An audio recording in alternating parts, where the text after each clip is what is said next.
pas très connue, enfin par les gens en général, mais elle est très connue dans les milieux d'application de l'ENSAE, donc en statistique, en économie. L'ENSAE est très connue du côté des entreprises, dans les secteurs d'application de l'ENSAE, c'est-à-dire la finance, l'actuariat ou la data principalement.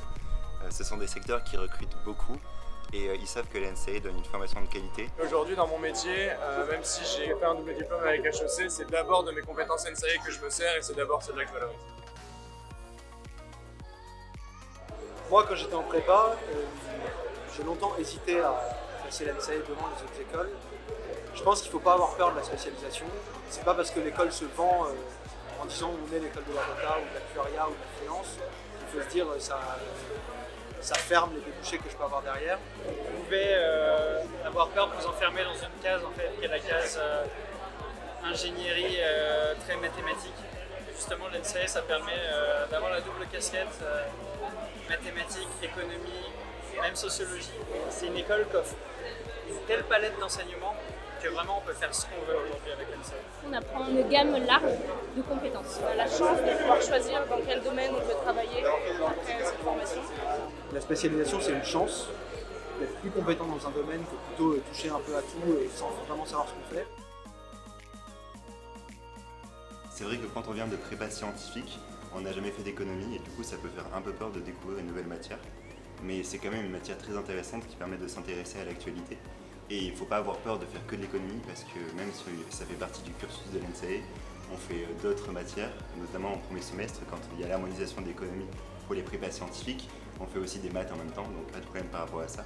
Et à partir de la deuxième année, on va avoir un moment où on va commencer à spécialiser en choisissant nos options. Et du coup, si l'économie ne nous a pas plu en première année, on va pouvoir faire en sorte d'en faire de moins en moins. Et c'est en troisième année qu'on va totalement personnaliser son cursus et que dans ce cas-là, on pourra faire que des statistiques ou que des mathématiques, si c'est ce qui nous intéressait le plus pendant les 2 premières années à l'INSEE. Je trouve qu'il y a vraiment un bon équilibre entre vie associative et aussi rigueur. On a souvent tendance à dire qu'en école d'ingénieur, on fait plus grand-chose, on apprend plus grand-chose. Pour le coup, à l'ENSAE, on apprend vraiment beaucoup. Ça a une réputation d'avoir des exigences, notamment en matière de mathématiques, qui sont assez fortes. Mais en même temps, en fait, tout le monde s'en sort. Il n'y a pas trop de déception vis-à-vis de ça, quoi. Quand on y arrive avec la motivation, ça se passe très bien. Et quand je regardais l'ENSAE avec mes yeux d'élève de prépa, je me suis dit à 100% c'est pas fait pour moi et c'était beaucoup trop exigeant. Et j'en rigole aujourd'hui. C'est une école d'ingénieur où on travaille, mais en général, quand on en sort, on est content. Le travail paye. Je pense que la plupart des gens perdent des cheveux quand ils y sortent, mais c'est pas pour rien. Et puis on pourrait pour acheter des cheveux avec le salaire à la sortie. C'est une petite école effectivement à taille humaine, donc on apprend très vite à se connaître, on lie beaucoup d'amitié, il y a des associations qui sont assez sympas. Le fait que ça soit une école qui soit assez grande que ça au final, ça fait que tout le monde se connaît et qu'il y a une ambiance qui est juste géniale de promotion. Je savais pas que c'était aussi petit en fait, et c'est plutôt une bonne nouvelle parce que tout le monde se connaît, il y a pas mal d'associations, il y a énormément de sport. Pour la taille de l'école, réellement ça j'ai été vachement surpris du dynamisme. Il y a pas mal d'associations rapportées au nombre d'élèves, donc il y a vraiment moyen de s'amuser et de contribuer justement à enrichir ce tissu associatif qui est déjà assez dense. On a déménagé à Saclay, je sais pas, ils arrivent à recréer une sorte de dynamisme. Saclay est vraiment en train de grandir, il va devenir je pense un pôle avec beaucoup d'écoles. Et c'est une vraie opportunité d'avoir un campus avec d'autres écoles comme le Polytechnique, l'ENSTA, Supoptique. Vous aurez l'opportunité de découvrir d'autres gens dans d'autres écoles et d'avoir une vraie vie étudiante avec d'autres écoles. L'avantage, c'est qu'ici, sur le plateau de Saclay, il y a beaucoup d'écoles. Il y en a d'autres qui arrivent. Il y a Télécom qui va arriver bientôt, Centrale, l'ENS un peu plus loin. Ce qui fait qu'il y a un dynamisme, une vie étudiante qui se crée.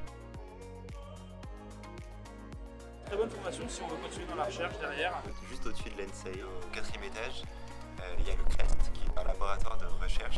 C'est très simple de venir voir les gens qui travaillent en recherche dans l'école même, de leur parler, de faire des stages même dans le CREST. Et en plus de ça, la formation de l'ENSAE permet de faire de la recherche avec des masters recherche qui sont très réputés et qui permettent de bien se lancer pour faire de la recherche.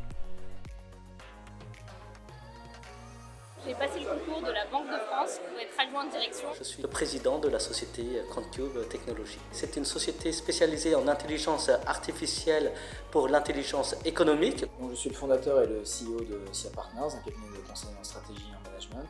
J'ai un job à San Francisco, c'est chez Coursera, donc c'est une boîte qui propose des cours en ligne. Je suis la directrice de cabinet du ministre de la Culture. J'ai fini mon double diplôme et depuis quelques mois je suis consultant dans une société spécialisée en analyse de données et avec des problématiques machine learning qui s'appelle Equimetrics. J'occupe au sein de Publicis Media, qui est la branche d'achat d'espace du groupe Publicis, le rôle de directrice générale en charge de la data science. Et je suis NSAE 1992, venue d'une classe prépa littéraire et puis passée après par Sciences Po. Je suis également psychologue clinicienne et puis j'écris. Allez!